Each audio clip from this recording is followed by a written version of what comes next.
We're now Yeah. fully automated, creating and checking this information. That must be the last level, right? Because now it's all fully automated. No, so there's level 4, which requires two-person review of all changes and a hermetic reproducible build process. So the two-person review is, think of it like your pull request. I mean, that's really a super easy way to do that. And you can set up rules where, the person who is submitting the pull request can't be the person who's reviewing the pull request. Unless you're me, who's working on a simple project internally, and you're like, whatever, I'm corrupt, I don't care. But for every other person, that's the easiest way to do that. And then the hermetic reproducible build process is basically your build process is almost defined as code.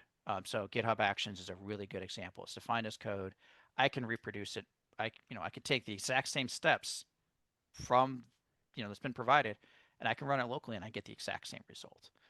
And so I think that's also as equally as important. So I don't think getting to salsa level 4 is a huge stretch, but again, it takes a series of steps to get to that particular point in time. It feels like level 4 is most likely to be the part, like the segregation of duties and two-person review. A lot of folks are already doing that one, so that's probably not a huge leap. Hmm. Um, the hermetic reproducible build process, which is a wonderful phrase that none of us will forget. Um, what do we need to do to actually make that happen? That's a really good question. I think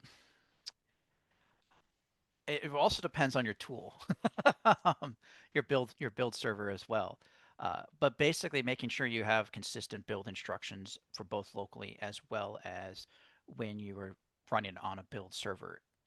That's, I think, the most important thing. So it's always super easy to get those, rerun the exact same instructions. So they should be stored in version control. I think that's honestly that's probably the very important first step, and then you can have the debate of what should go into that version control, what level of detail, or what level should the build server be responsible for.